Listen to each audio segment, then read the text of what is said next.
And hello there. This is a small off-stream, offline recording.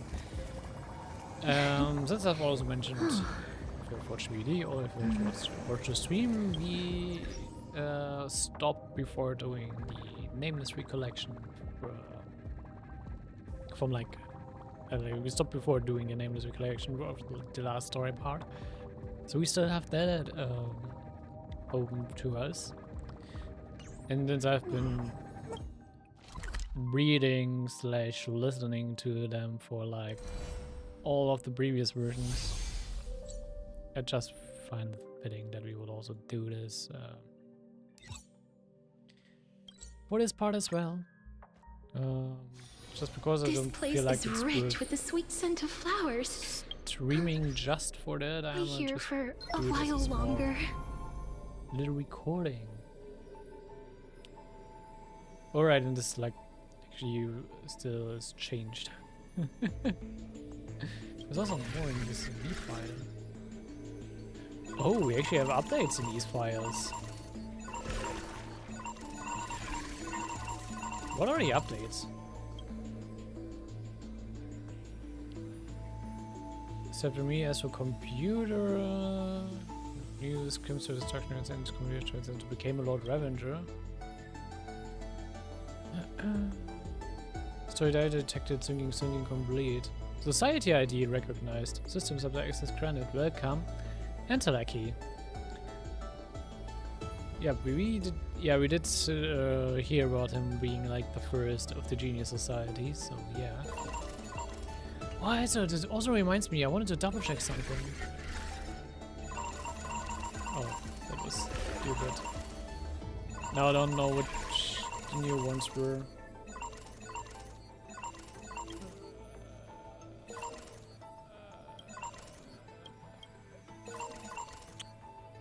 What was updated?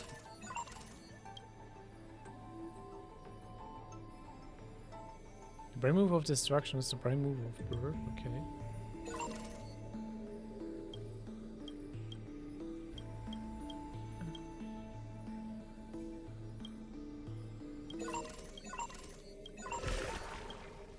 They were updated, I think.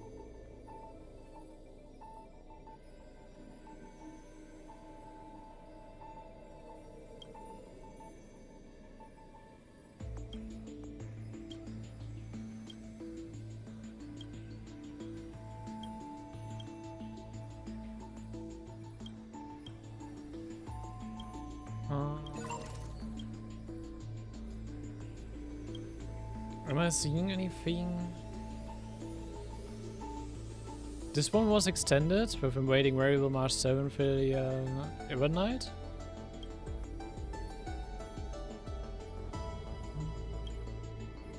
Rules of Past Worry is still not updated.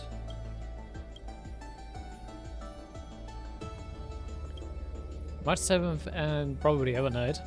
An external variable extended the recursive loop. Time Titan, assume, back and track. Herder and Screwdom, I think those are new. Jesus ID, Members ID, Herder, and ID Screw. High risk external variables. Warning, abnormal instruction detected. Content, rollback, Me13 extrapolation progress based on the ultimate protocol. The abnormality instruction has rejected. Instruction mark Herder and Screw as malicious visitors. Noted, just wait. I Herder will definitely return and retire both you and this code hardest metal ahead. Protocol updated. Visitor instructions authorized. Calculation logic updated. After error, Nova extrapolation progress will be rolled back to 96.75%.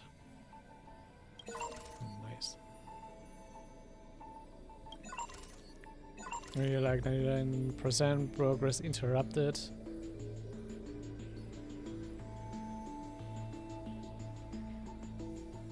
So, observation of record during hostile behaviors.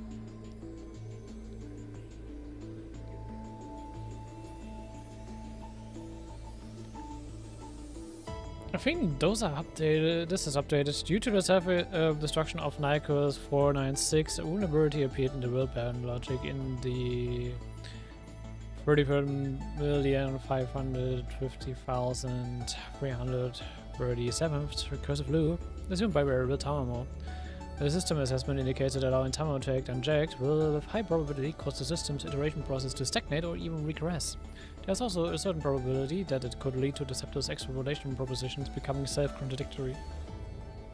To ensure the normal operation of the experiment, the administrator intervened in the calculation with ID Lycus. After expelling the variable Tamamo and destroying the civilization, several electrical signals displayed hostility to its Lycus and launched a series of attacks, resulting in the loss of contact with the administrator.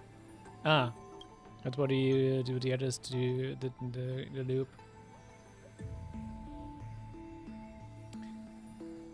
In Light Calendar 3960, the reader fused with the Ultimate Protocol and submitted an internal command marking ID Lycus as a malicious visitor and freezing approximately 60% of special permissions for ID Lycus. According to the Administrator Security Protocol, Lycus self-defense permissions were retained, and the remaining frozen permissions were gradually restored. Subsequently, Cyreater evoked the Ultimate Protocol to temporarily grant access permission to Herder and Screw at the cost of ceasing to respond itself. Ah, so Cyreater enabled Herder and Screw them to get access to the Ultimate Protocol. Scopeo 365. Terragraphs did not engage in any hostile actions. This entity could not be located after Light Calendar year 3961.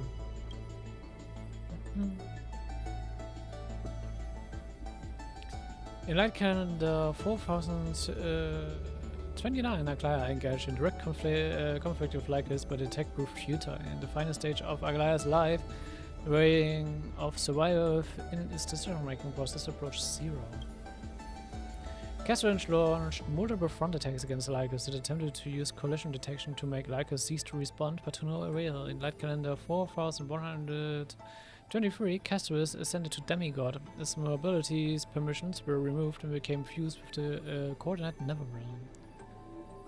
Was there entry logs for like what happened with the intervention of like Skullhammer and Herder? Trivia submitted multiple internal commands to create new coordinate pathways, causing its multitrack's calculation to gradually become paralyzed. In Light Calendar 4123, Trivias created a pathway connecting coordinate Styxia and coordinate vortex of Genesis, consuming massive computational power, and Trivias completely stopped responding in Light Calendar 4295. Mighty Mouse launched multiple frontal attacks against Lycus. This entity possessed incomplete restart permissions. In Light Calendar year 4284, Herder and Screw's access permissions expired. Simultaneously, Lycus special permissions were restored to approximately 60%. Being pressured, Mighty Mouse decided to sacrifice itself, uninstalling its cognitive module through a ceremony, copying its own data and promoting its permission to unconditional infinite restart. Its future actions were permanently set to continuous neutralization of Lycus. In Light Calendar year 4479, Lycus permission was restored to clear low-spec data. After spending 10 years, Lycus forced Mighty Mouse to cease responding. In this loop, Cypher's instinct-based calculation logic has changed the ration weight heavily in its decision-making. In Light Calendar 4534, Cypher inserted a sourceless command, coordinate vortex of Genesis equals coordinate Okama, guiding ID Lycus to the battlefield. After the command took effect, Lycus forced Cypher to cease responding. So she used the authority of trickery to connect the vortex of Genesis with Okama. No direct attacks from Anaxagoras were detected. It is suspected to have taken other actions. In Light Calendar 4534, Anaxagoras transmitted itself into a high-density data fusion entity, submitting multiple target commands via an internal hacking program, with some taking effect. Lycus mobility permissions were removed. After directives took effect, Anaxagoras can no longer be located. Electra had launched multiple attacks against Lycus, but with minimal success. In Light Calendar 3960, Electra became a demigod. Its mobility permissions were removed and it was fused into the coordinate Styxia. After Light Calendar 4534, Elector continuously submitted internal commands to uninstall Lyca's cognitive module. These commands violated the administrator security protocols and were denied. Not long after, Electro's calculation pathway was overloaded and it entered dormancy. In Light Calendar 4510, Hyacinthia ascended to demigod status but refused to uninstall mobility permissions. Protection held the greatest weight in his action logic, compelling it to remain on the ground to care for other human individuals. All normal humans in the forest ceased life functions in Light Calendar 4602. Hyacinthia cognitive module was severely deteriorated and it was forced to relinquish its mobility permissions and fused itself into the coordinate Eye of Twilight. Error, no administrator response. Multiple anomalies were recorded after system self-check. No response received after feedback to Administrator Lacus. Unknown unit retrieval anomaly. Coordinate growth of epiphany. Initiating priority scan. Hypothesis, unknown unit possession, unauthorized access. Probably Executorus? Warning, related records undergoing unauthorized deletion. Lacus has been warned. Administrator not responding. Unknown unit untraceable. No anomalies detected by the system. Kitsune Tamamo loaded abnormally. Lacus has been modified. Administrator not responding. Malicious visitor herder and screw abnormally loaded. Initiating expulsion. Ultimate protocol shows an iteration outside of records. The protocol has been reloaded. Visitor herder and screw obtained authorization. Authorization synced with Lycus. Administrator not responding. External command detected. Source, herders, crew. Content override the logic of error Nova for the 34,550,337th recursive loop. The logic of error Nova has been overwritten according to external command. This command may interfere with the system's calculation progress. Lycus has been warned multiple times. Administrator not responding. And that's kind of where we left off. I still find it interesting that like Ribbons of Past Reverie is still like completely redacted.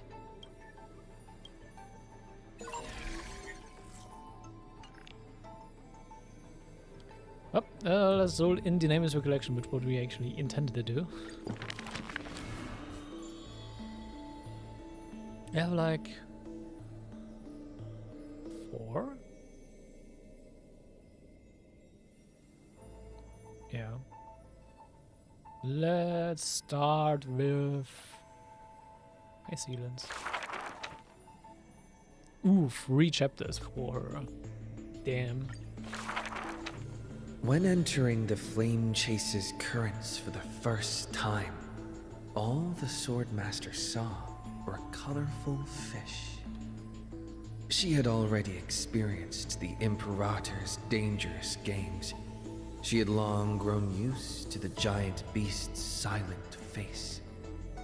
Carminum's charms and Helcalithist's gentleness warmed her like a spring breeze. But as Fragoris missed his throne and Bramalis debated with joy, she was sometimes at a loss.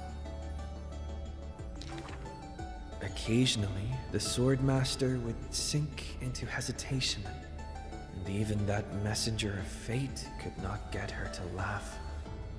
Till one day, a golden trout's bubbles floated into her gloomy waters. In that holy city where golden figs grew, the messenger of fate led to her a maiden dressed in glamorous gowns. Is this Cyritra? What kind of clothes are you even Oh no, wearing? I'm lying. The girl snickered behind her hand, while the messenger pulled on her sleeve.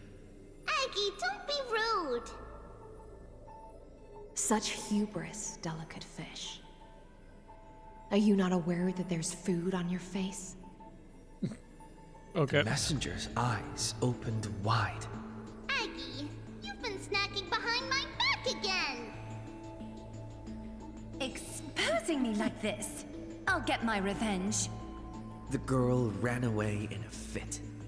This feels so uncharacteristic for a Goliath. The Swordmaster smiled, and before she knew it, her hesitation was gone. After that first meeting, the richly dressed girl often came in greeting. So, you really came from the Sea of Souls? Do all the children of the ocean dress funny like this? The Swordmaster did not chase the girl away, but also did not respond. So the girl used her hands to meticulously measure the Swordmaster's torso all around. You can't be seen like this. I'll send you a new dress. Some days later, the Swordmaster appeared in finery at a ball. All were awed by her splendor, with only the Imperator thinking in wonder. How rare to see you like this. Oh, so lonely, Gladius. The Swordmaster's wardrobe grew full, and people praised Akima's Gold Weaver for her cheerfulness and splendid skill. But only the Swordmaster noticed that the smile on the girl's face gradually faded as the flame chase progressed. Yeah, because of her The humanity, calamity away more of and more. lands asunder added to the girl's weariness.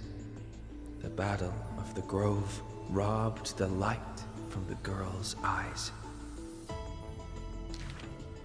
Yet another feast arrived where the Gold Weaver was absent.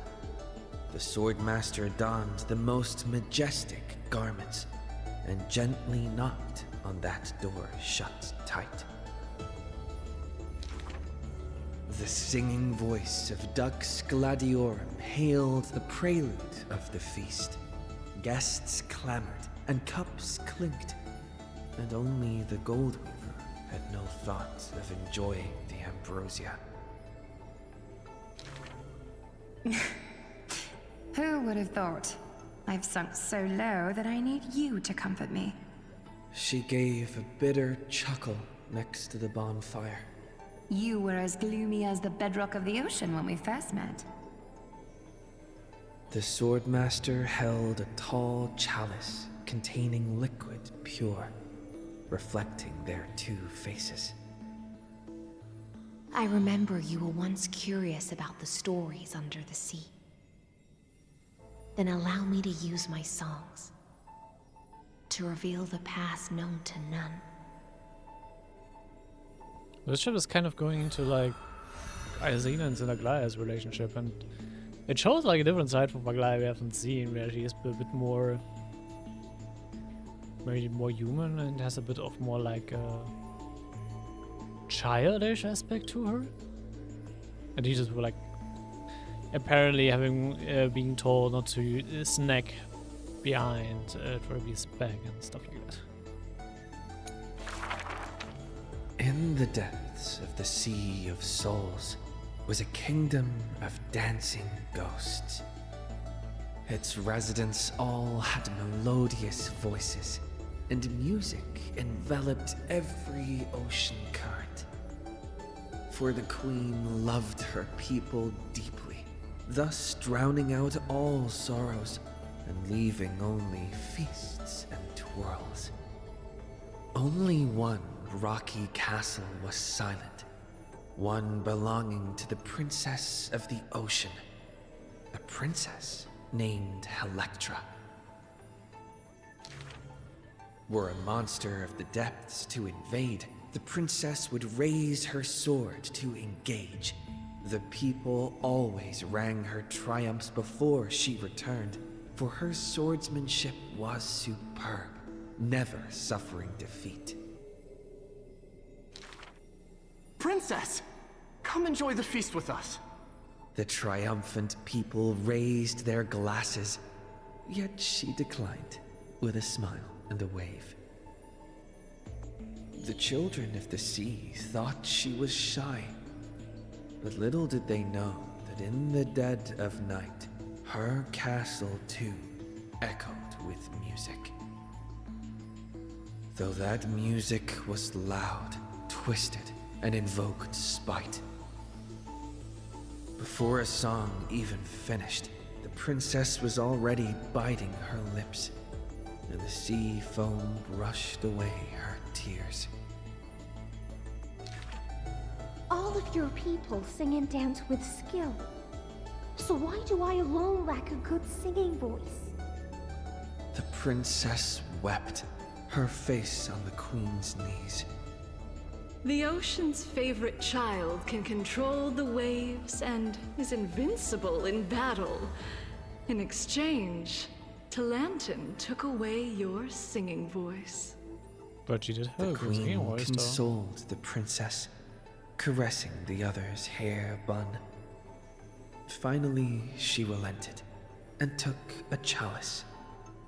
If you're truly troubled, then imbibe the honey brew in this blessed chalice and throw yourself into the feast at ease. The liquid in the cup sat still, reflecting her loneliness. Princess, come sing with us! The people outside her window invited her warmly still.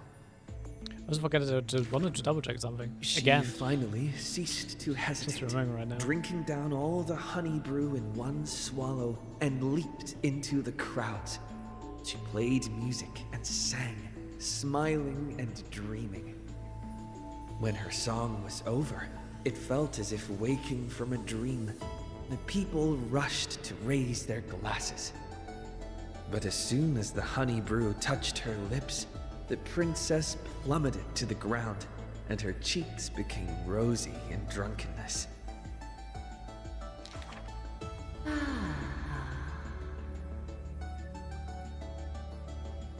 The whispers of the ocean filled her ears as the princess fell drunk again and again at the prelude of a feast.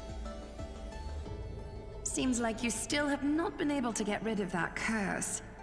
The gold weaver softly took the cup away from her hand. If you want to enjoy yourself to the fullest, then leave this honey brew till the very end.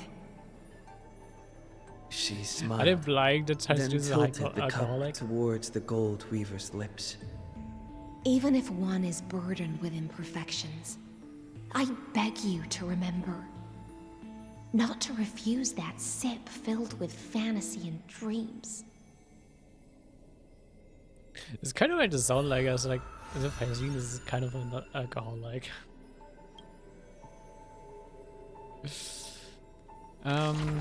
Maybe go back again before I forget again. I wanted to check something in the archives. Data bank.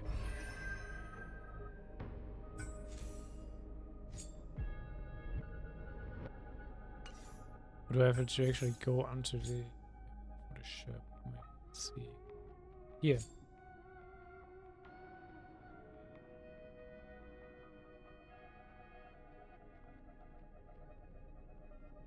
Which is a theory about modern scientific community. It's been addressed. It educated once thought that Howell punched a second member of the G Society was the first to propose the imaginary tree origin theory after multiple assessments on the influence of this history fictionologist. The scientific community now commonly accepts Sundar von Guvabara as the person to have proposed it, which is number 1 Intelligentsia Guild. With not the Intelligentsia Guild of the Genius Society correctly. Is that a one Kuambra? The first genius. Great entries! The imaginary tree freebie. So I did have to correctly mind that he was like connected to the imaginary tree theory, which is especially interesting, considering we do know for a fact that the imaginary tree actually exists as an entity.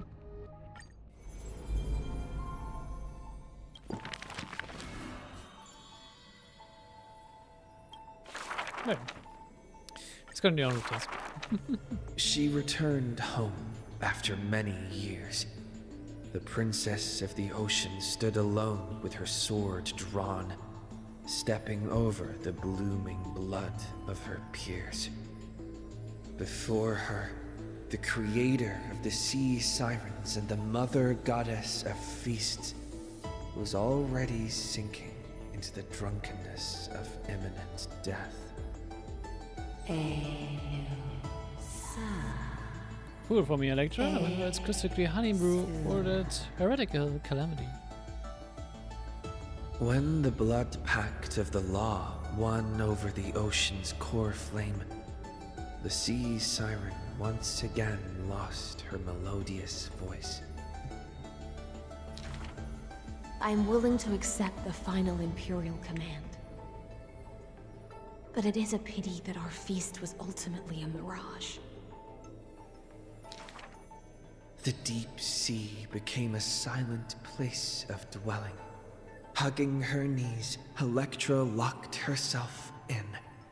Savage and fearsome monsters swam past her, but none dared to interrupt her tragic dream.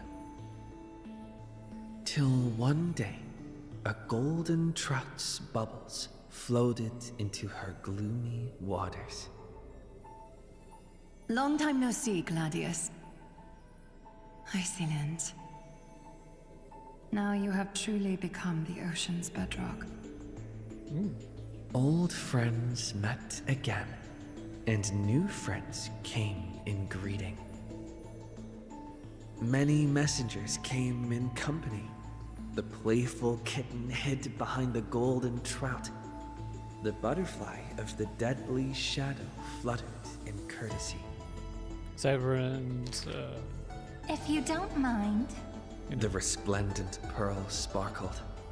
we hope you Castles. can regain your strength and sing for the world once again. Electra raised her violin sword in doubt, as the strings had long ago rusted and snapped. But a few golden strands cleansed all the filth around her, then stretched out to become new strings. The golden strings showed Electra that the world she loved was not yet silent, and the journey of deliverance continued still. probably a glass cornfruits. Yet the path to the Sea of Stars would not be a carefree feast. The golden trout never met with her again, and the waves brought endless news of sorrow. Amidst the long wait, she remained bound by decree. All the flames had died out, extinguished until this world fell into eternal silence. And the wordless enemies in the deep sea were the audience of this rite, the Theors. You already know that the world is just an illusion. The sea siren gazed out beyond the heavens and once more raised her glass to fill it with honey brew. Since the mirage of pleasures can only disappear like foam, when you return, will you save some ocean spray for me? This was a city of festivities, where never-ceasing songs eternally filled the air. Chrysosairs, demigods, and mortals all came to feast from the four corners of the world. Yeah, this was like your own little festivities. It was beautiful and radiant, performing the sea siren's drama amidst the revelry. The siren once longed for the banquet to never end, yet she witnessed the music fade and the guests disperse. As a fish, she was destined to drift with the waves, whether amidst the surging tides of evil or immersed in the currents of the starry sea.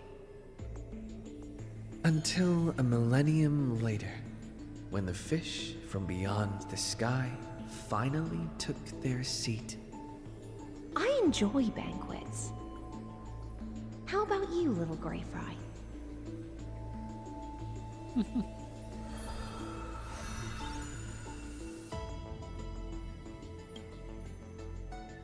Okay.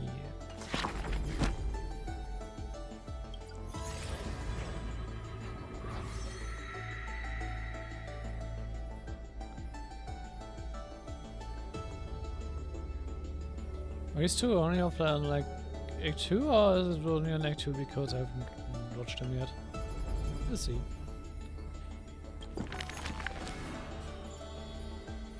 Let's do Terror Rocks. Yeah, okay, no, they're only on like 2.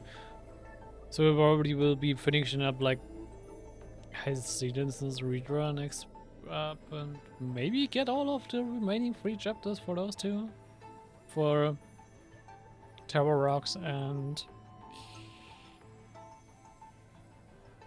Why am I so burdened with names right now? You know, Sarity.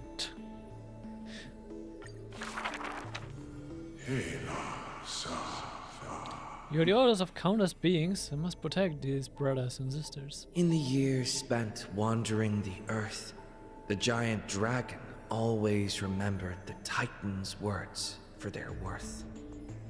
The beasts of the land surrounded it in protection, while twisted beings shuffled and roared, and delicate chimeras climbed up its shoulders.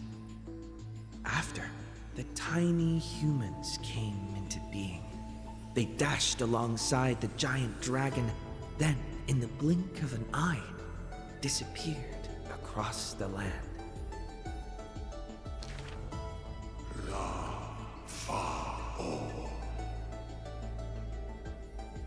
Beautiful era of Yet trees. the deep irises of the giant dragon saddened in gloom. The ancient creature saw, earlier than the Titan did, hidden in the deep ocean, the incoming doom. The giant dragon recalled, at the moment that strife was born, the chalice of plenty sighed, and the heretical tide spread from the seabed. Bearing their bone-gnawing pain and agony, Giorios tightened every fiber in their body, no longer hearing the call of their creations clearly. Your pain cannot save their lives in this world. The giant dragon once swore an oath at the Titan's breast. And now, the dragon silently turned and departed, leaving the plateaus and mountains of a secluded world and entering the bustling cities humankind crowded. Thousands of years later, the giant dragon realized those tiny creations of Kevali had rooted their civilization in time. How can there be such a huge Dromus? Dromus? No, that's a walking mountain of gold. Curious residents were amazed at its appearance, while greedy brokers calculated its value. Of course. Yet the giant dragon simply walked in leisure, not harming a single building of any stature, nor paying heed to anyone. It quietly listened to the people's language, and its form dissolved in the flames of war. Many years later, Akula closed their eyes, and the giant dragon's steps were finally halted. A swordmaster who broke the waves stopped its way, and a ruler, commander of the chessboard, looked up with inquiry. Are you the Dromus that has been attacking all states? The commander invited the giant dragon to hunt the divine flames together. The giant dragon nodded, but it did not look at the commander. and never mentioned where it came from. Its timeless sight had already seen past the Flame Chase's final plight. Giorios shall be executed here! The Titan, in a painful daze, closed their eyes with a sigh. I do not blame you, white ancestor of all souls. Suddenly, the mountains shook and the land cracked. The wounds dealt by the black tide, once mended by the Titan, now tore the land apart again. The calamity of lands asunder. Who should shoulder such a duty? The giant dragon sunk into the earth in answer. For the earth was the breast of Giorios, and the dragon's birthplace. And from that day forth, Amphorius had a new legend of how a giant dragon collected the broken lands and once again made the earth whole. I kind of wonder what actually Terrorox's role in all of this is. Because Honkai Star Rail hasn't really been telling us much about Terrorox. Besides that, he's just been in the background the entire time and went along with the other flame chasers. But then also just like dipped for whatever reason.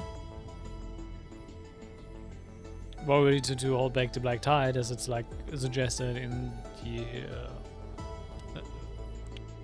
Saga of Terrorox is like the second chapter of US we heard right now. But really knowing much about Terrorox, we still don't really do. For reasons. So I'm not sure if what Terrorox's role actually is or will be, or if he has even a greater role than he has so far, or yeah, what his whole spiel will be. Because as it looks like now, like the next update, story update, will be like kind of like the finale. And with it come 3 chapters for Terrorox. So will he have like any impact on it or not, or? Yeah, so I'm wondering, like, since we are like, it's feeling close to the finale, so what will Terrorox's role be in all of this in the end? Besides just being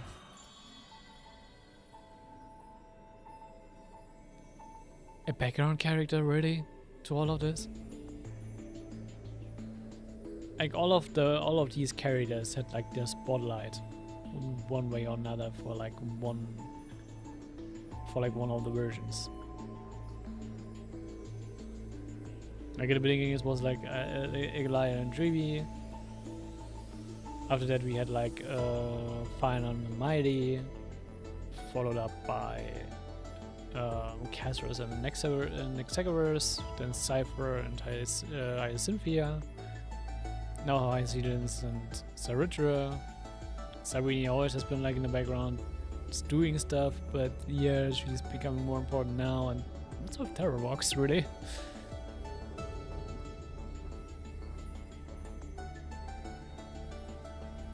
I mean that Sarini is a bit of an odd one out in this whole story. Okay, understandable from what her role is, but I still don't really see any like real impact from Terrorox. You could say like all of like the other flame chasers has like used like some kind of impact and has some kind of critical role to play, or like critical event in like the story beat, or like the eternal recurrence, or like the last cycle. But as for Terrorox, he's kind of just there, and kind of just like going along, and then kind of just like disappears.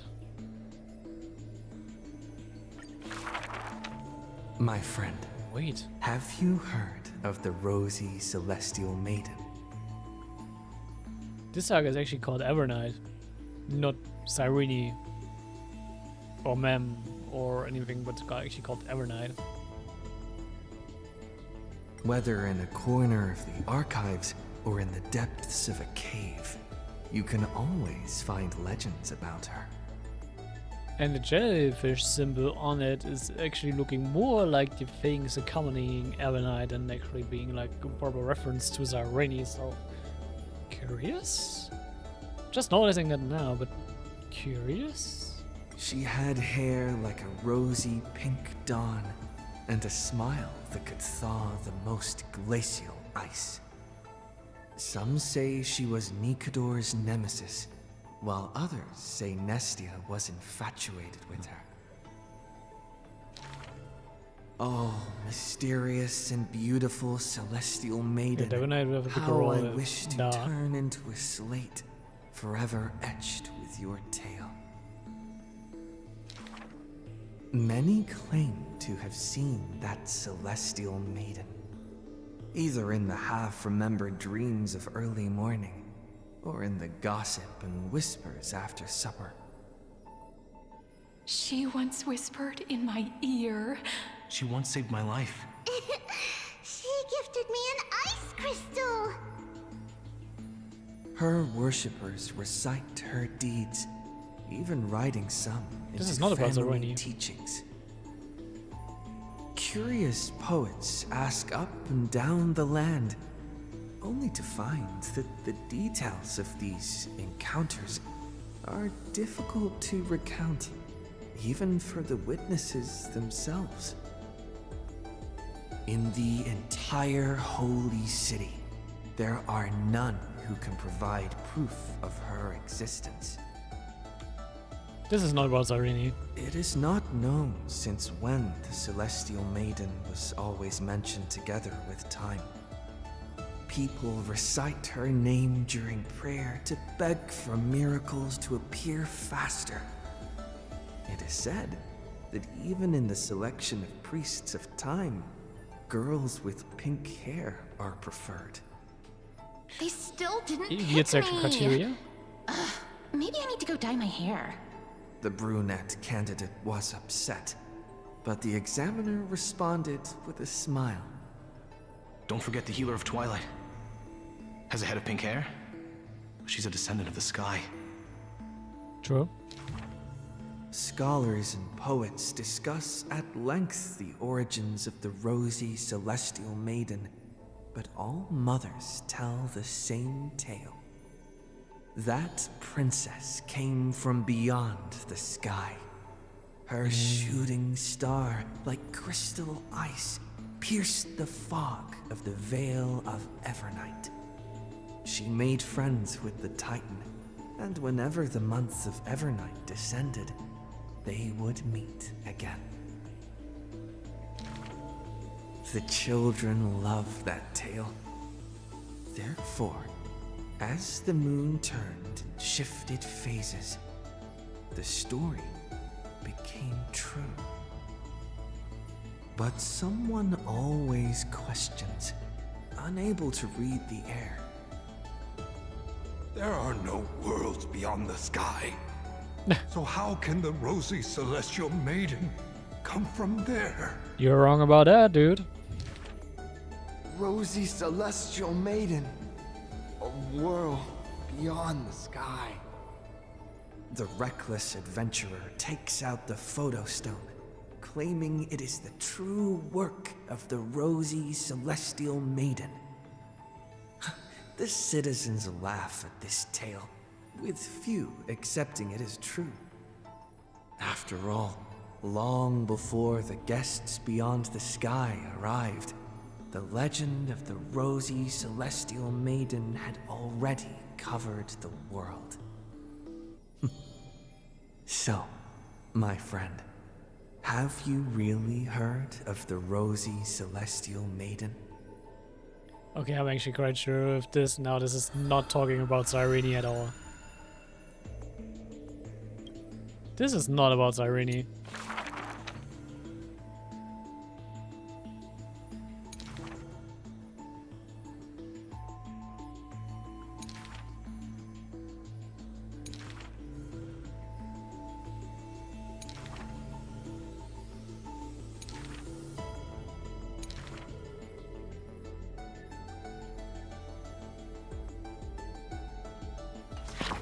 Yeah, this is not about Serenity, this is about Ever Knight Omar 7. Which is definitely intriguing. But also implicates her role in all of this even more. Back then, the tides of the Chrysos War had not yet engulfed this city-state of Talantin. And the young princess inside the gates once loved to roam without worries. She snuck into forbidden grounds while the servants were away, but was shocked by what she saw on that day. A chessboard, a stack of pieces, and a strange woman. The board dissected by daylight and shadow, the pieces polished from rough stones uneven. Fancy a game? If you are my match, then I'll call you my friend. What a The recipe. stranger's Jesus. voice was husky and coarse. If you can Oh, beat asking me, course, yeah. then I'll call you my teacher. The princess proudly retorted. Despite the bravado, the princess had never touched chess. The defeat made her study in earnest, acknowledging the other as a teacher. Well, first she learned the knights, bishops, rooks, and queen. Then how to defend, attack, capture, and checkmate. I have learned all there is to learn. Barely out of childhood, the princess raced into games of chess. Those who looked down on her faced many losses. Those who glorified themselves forfeited in a mess. At her prime, none could rival her at all. But she still recalled what the stranger said. My origins bring dark omens. So never tell others where your teacher is from. Oh? Who is her teacher? Then, the waves of the Chrysos War washed over the world. The Achaemons welcomed a ruler. She was deemed Imperator and loved to play chess with herself. She regarded all things as pieces, whether Chrysos heirs or Titans magnificent. Before every god-slaying campaign, she thought of the stranger from her childhood, as if that woman had always lived in her mind. Isn't it lonely to play chess against yourself? The princess did not understand at the time. But now, she who bore the crown finally realized. The flame chase's beginning was like fuel being tossed onto the fire, and in the unending road of marching banners and war cries, she finally had the time to meditate. There Interesting were time to often find jesters Jessica behind the king, curious about her past in her old city lost to time. One claimed the Imperator was cruel, executing her own teacher. Another stated the Imperator was biased, learning from an enemy hostage. Many such rumors abounded, with no origin found. No matter. That was indeed the criminal sentence I read out. The Imperator stated evenly, My teacher was an enemy hostage whom my elders had imprisoned. Her state betrayed our alliance and must be executed according to law. But she taught me chess, so why can't I chisel the word teacher on her tombstone now? Fair point. when the princess personally cleaned up the possessions of the dead, she caught sight of an incomplete game on the ground. The stranger's hoarse chuckle still echoed in her ear, laughing at the eternal fate of imprisonment, and at how the one facing her was the princess of the enemy. Is this your final game for me, my teacher? The princess imagined the end game over and over. Even when she took the imperial crown, she still dreamt of the black and white board. The concealed truth suddenly dawned on her during a more difficult contest in the future. An unfinished game might be the opponent's lifelong barrier.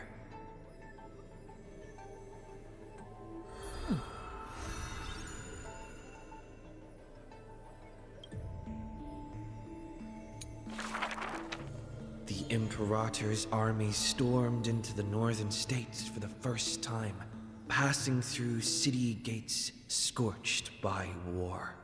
Another tyrant still! So exclaimed the angry child. The rock tossed from up high hit the girl's crown. The crowd shrieked and retreated, fearful of a ruler's flames of fury. The girl reached out, not to straighten the crown on her head, but to help up the child shivering in dread. I heard in the old laws of this land, whoever assaults the crown shall be punished. But I wear another land's crown. And your old laws should also be abolished. After many days, the gold weaver discovered in shock that wearing a crown or a hat to the side was now this land's fashion, likely to remain with the Imperator's name in tradition. Funny.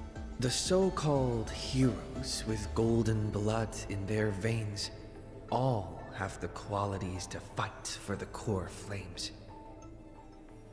Who's to say this was not the gods' plan? To have the heroes at each other's throats so the divine could hide in old law's lair and laugh, play, and gloat. Who made this world a chessboard and with one stroke, one river, created the boundary between God and man?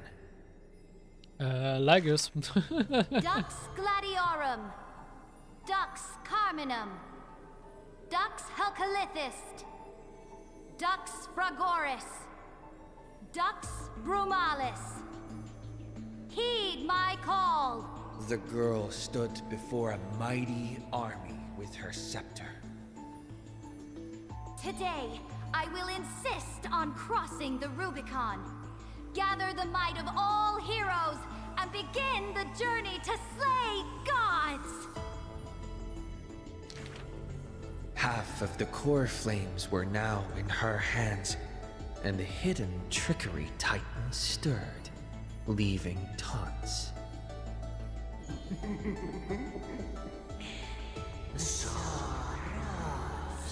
Cortana, Beauty Empress? Otherwise you won't be able to catch me. The Imperator summoned the heroes to discuss, finally stopping after much hesitation. As they had already pinned down the bones of Earth's beast, they let that thief live for a bit longer in bliss. The warrior of the fractured blade laughed boldly. Our sovereign is good at open strategies and struggles with trickery. But where is that lithe fish? The Imperator replied with a chuckle. Her? She probably disliked the scent of cats and submerged herself in the baths. The years spent with her dukes didn't seem too far distant. Yet only after the end of many wars did the heroes discover how the Imperator's form walked more and more alone. The road of a ruler is a lonely one. One day, we'll only be able to see her retreating form. The Swordmaster of Singing Waves was worried too. When all others had departed in intoxication, the two of them gazed into each other's eyes, towards torrents deeper than their fates and sank into profound silence. Drink one more cup with me, my dear follower. In the end, the Imperator first broke the silence. When compared to the taste of salt and blood, I sometimes miss your ambrosia. About the destruction soon to be born and the eternally occurring extrapolation, the anti-Catherans spoke of all this in words unceasing. So this is the old world I must fight against. The girl's expression bore no sorrow or tragedy. Instead, she looked more solemn and ready than ever. Whoever stated that two kings could not meet face to face in chess? I am the sovereign of Akama. I once faced the gods. So what do I have to fear about the laws hanging behind such gods? I will chop up the old laws and let them be firewood for the new. No matter the cost. That was the Imperator's lifelong conviction. Never changed, always persistent.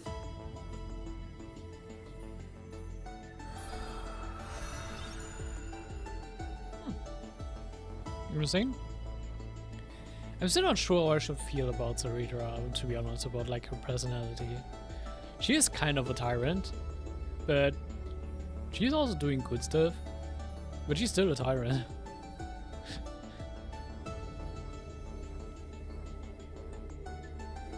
But at least what she, I guess, tries to accomplish is good. Kind of gives me the same thing about like the dilemma of Edelgard in Family Houses. I actually quite like Edelgard and actually her motivation and like her goals, but yeah, the way this turns out is like, like the way she does those things is also a bit like kind of like a tyrant in some manner or form.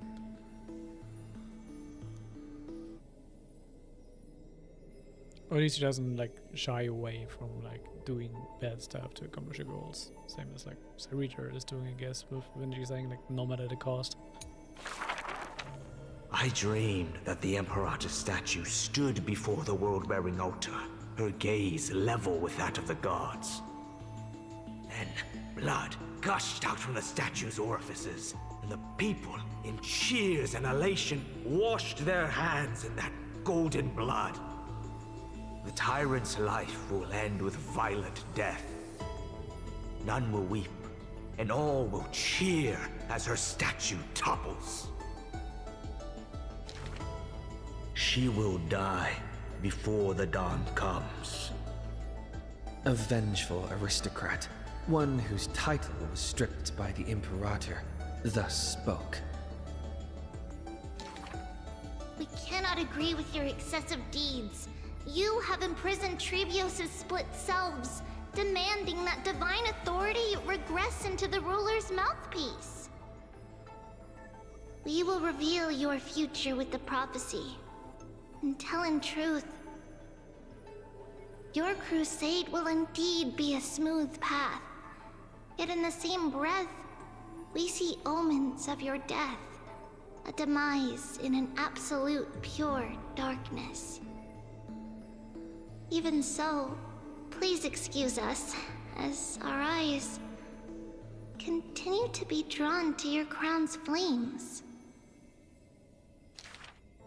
Dux Fatorum. We don't exactly hate that name. In the name of Yanisopolis' priestess, holy maiden, and oracle, thus spoke the Imperator's Dux Fatorum.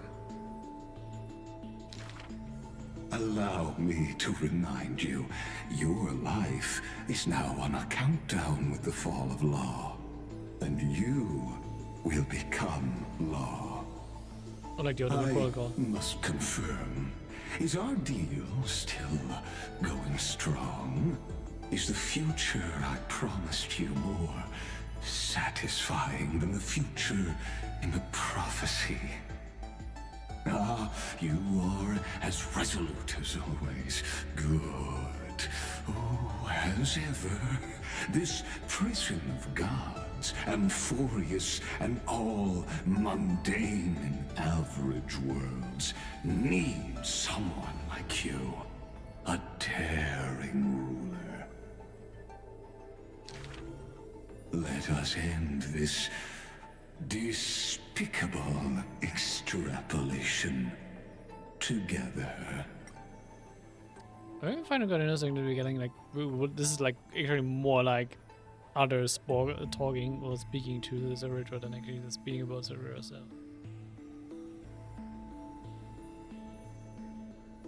And I find Ryger's words actually quite interesting, but it's also just like hinting or like referring to him wanting Saridra to like quote-unquote pilot Iron Tomb, or be like the one who's actually controlling Iron Tomb, which probably would have never happened because it just simulated entities. I guess would have been the one to control it, but Amphorius is the Eurus, the Imperator's co-conspirator, like Kirkus, thus spoke. The Imperator betrayed the Flame Chase Alliance. And I was the sinner who paved the way for her achievements. Like how a deep-sea fish cannot escape the tide's push and pull. I granted her an end fitting for a tyrant. Her dying smile, gaze towards my tear-swelled eyes.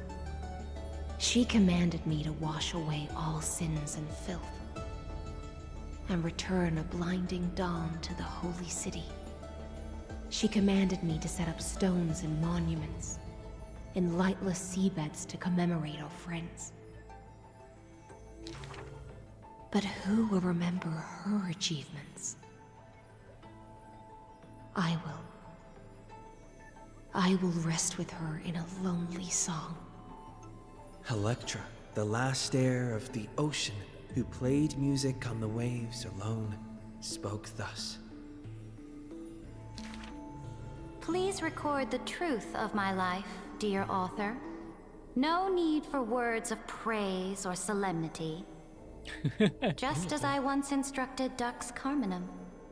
The histories of rulers are not for recording our merits, but for warning future generations. As for why the Imperator died, and what reproach she would face in life and death, those should be left for the new world to judge. Now I have personally entered my end, a self-flagellation. Let the boiling gold covering the holy city be stamped with my name. For I am certain I have won half a move against the gods.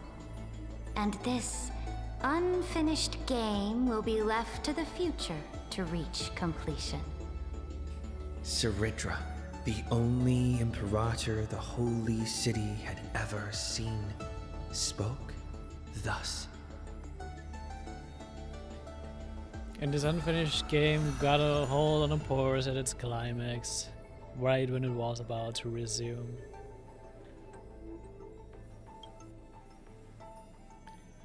I really just would like wish for the next story part to be there, because I just really want to see the finale of Amphorius, but we'll have to wait.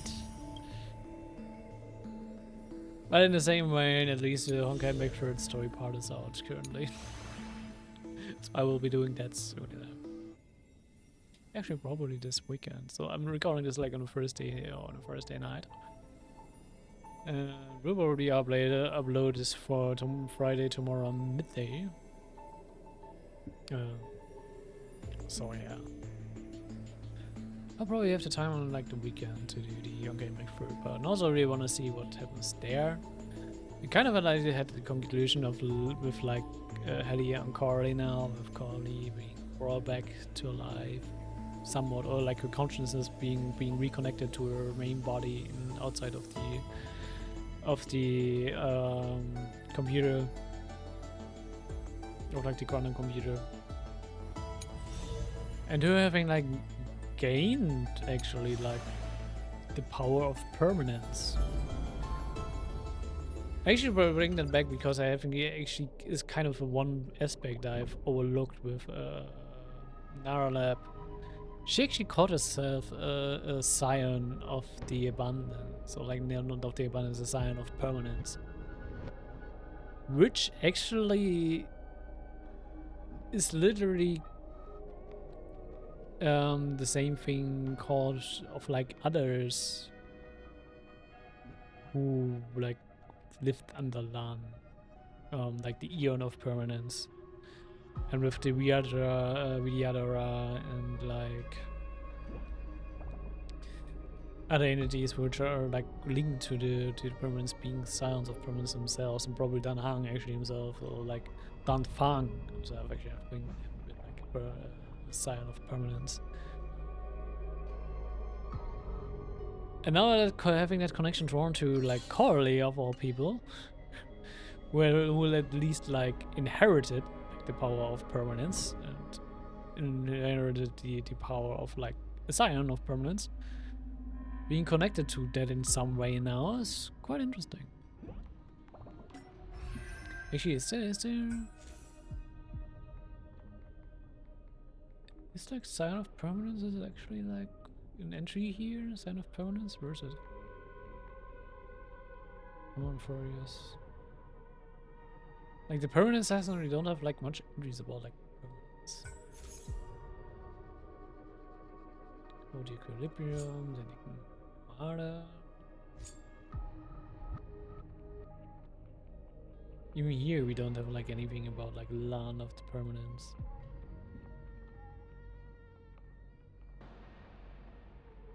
And not Lan. It was not Lan. What was it called?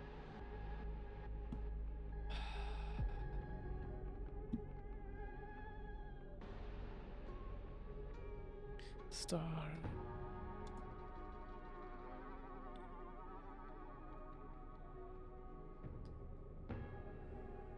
Long, not Lan. Long.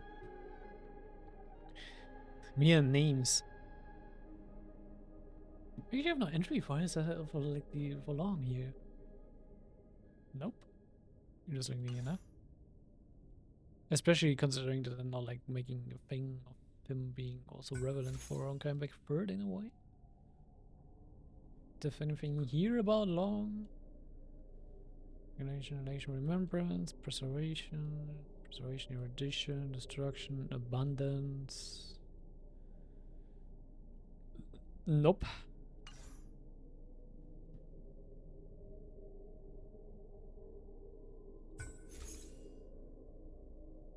Oh, that's just my collection of like coins. Of course, it's like mainly unindexed 5 stars and 4 stars, which I haven't gotten from like the Battle Pass yet, I think, for the most part.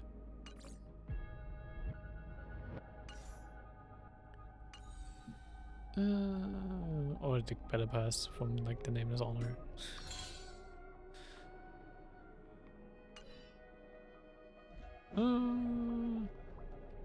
Yeah. With that, we have like, as I've written, completed.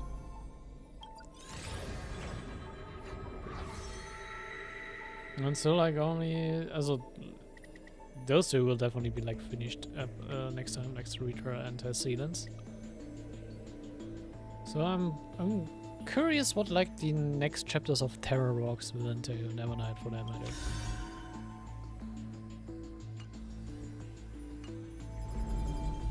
Especially since I've already like said I'm not sure about like Terror Rocks' role to begin with. And Nevernight will have a bigger role, definitely. Also, does not have anything to say to us.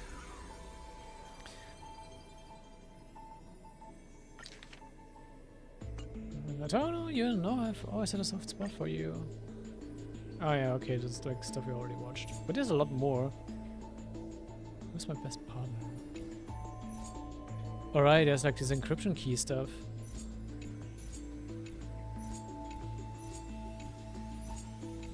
Who's my best partner?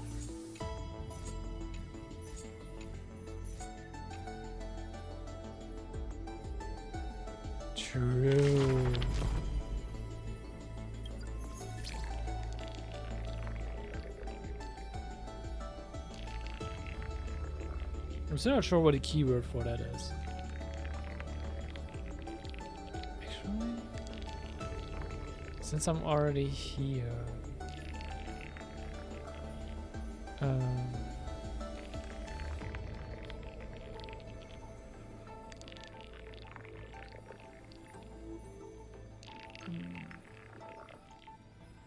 Time species emulators.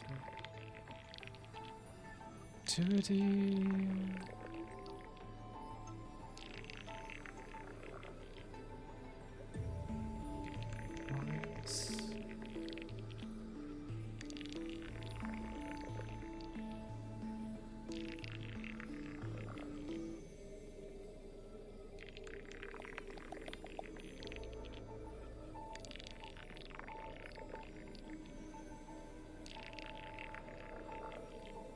So like anything about like as I've written here. Dawn, Ammonite.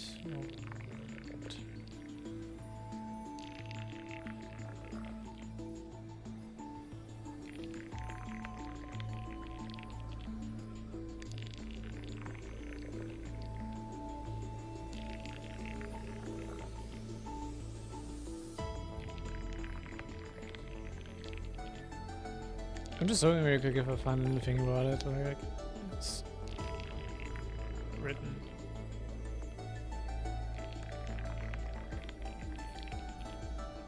Mem.exe.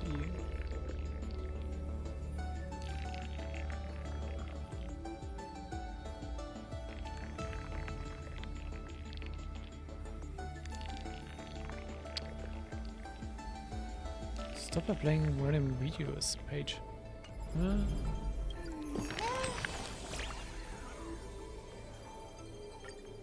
let's see, you have like your best companion. Oh wait, your best companion. Mem. Mem? Mem?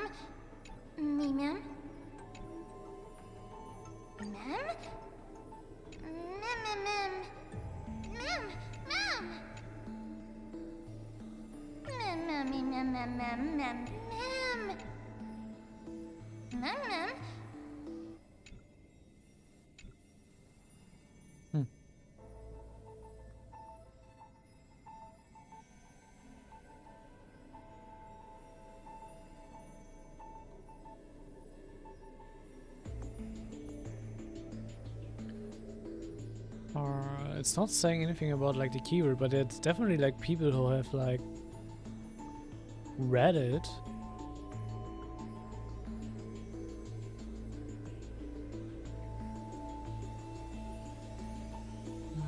Okay. Waiting, picking it up with a description key.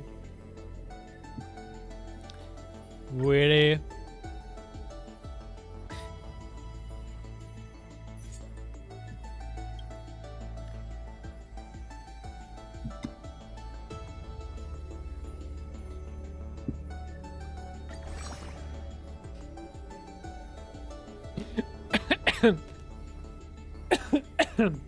Wow.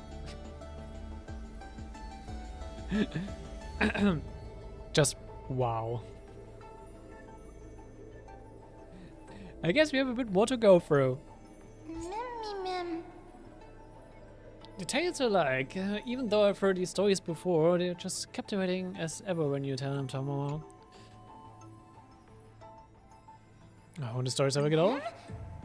No, bedtime stories are just like that, aren't they? People hear them over and over and then tell them to others again and again. That's how stories get passed down. Mem. Tamamo really loved this story, huh? We've already read it 3 times. You sure read it? Of course. Also remember other things, like how many times you've opened the book and how long you linger on each page. I've kept track of it all. So if I wanted to care about how true your memory is, think about it. Call something over and over again over time, it's bound to become blurry or get idealized. Basically it changes. Mem. But if memories can be remembered in a beautified way, wouldn't that not be such a bad thing? I guess. Oh, you're so into it. Do you like these cars? I go first. I love them. My one poster looks no. Oh, true them. I like back-time stories from Arnox? Oh, can't think of it. Do you think that one day your likeness will also appear in this book, Tamamo? Forever and ever? For so many people to see? They're like quite short. You who enjoyed the night. Well, it's way past bedtime. Why are you still up? Should I be glad for this midnight rendezvous or concerned about your slave schedule?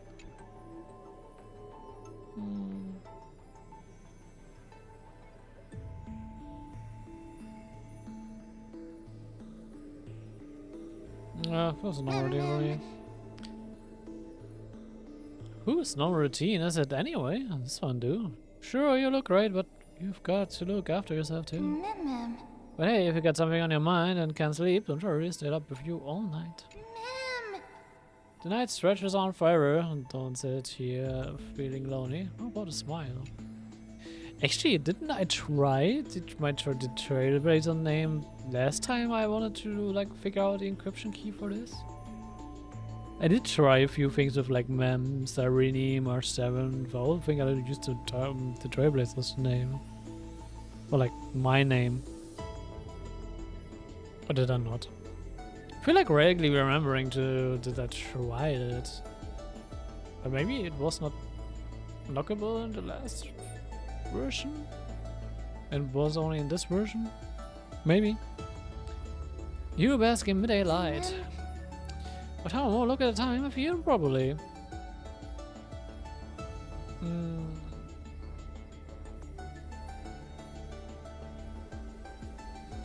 Is that one of bird? Oh, so cute. I've heard a performance like that before.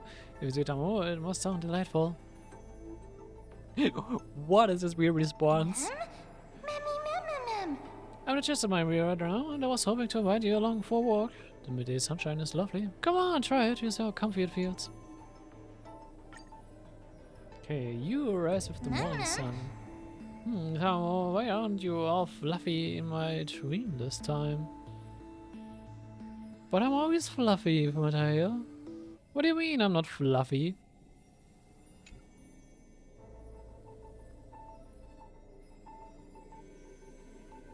Has the golden dream started to stir? Ah, how did the Tamamo know? Are my dreams really always gold? That's beautiful, but sometimes they make me feel like a little uneasy, but it's alright. Okay, yeah, and see Tamamo right there. Even though I'm not fully awake yet, it's rare to see Tamamo in the morning. It's not the end of the day, and it's not just a random encounter. You're going to start your whole day together. Just thinking about it makes my heart race. Watching over you sleepless nights. Hey, Tamamo, still awake? This is the second time we've met so late. You really shouldn't keep doing this, you know. Are you only golden drawers?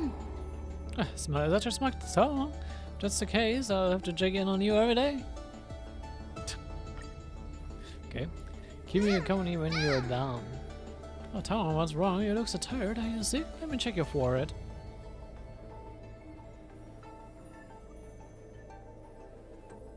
Why do I always feel like it's draining the life out of me?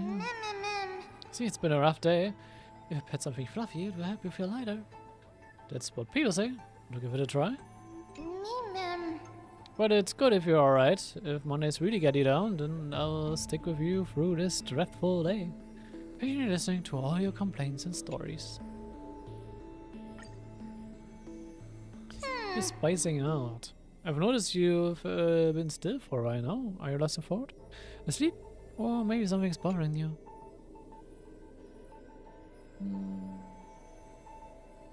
Just pondering a few things. Oh, such a bold statement. It makes my heart skip a beat. Keep pondering then, I want to ask. Okay. If you are spacing out, again. Why the daydreaming again? Or perhaps you'd like to talk? Pondering a few things. It's literally the same thing. You're spacing out yet again. Tamamo, are you spacing out again?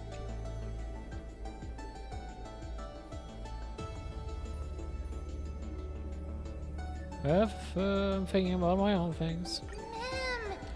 You're thinking about me this time? Oh, change it back. Change this option back.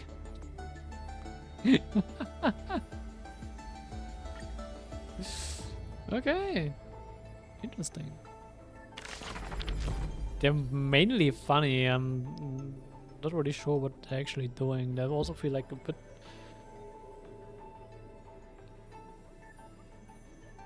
They don't feel like cohesive. They're just like all like random snippets out of context, I feel like. So yeah. Yeah, with that we have like finished up like as I checking through as I've written again. So yeah. I hope you you liked it. And this really is really just a recording for that, just to like check through our logs, to check through our sagas, to check through our mem stories. And yeah, it's a bit of a shorter thing, so that's why I like decided to do it like off stream. I would do stuff like that in the end. Well, if not, it's okay. We will continue on next time with the proper main story once it comes out. But we still have quite a while until that happens. Even Zyritra as a character is still not out currently. Soon, but not yet. So yeah. We'll be seeing each other next time. Until then, bye bye.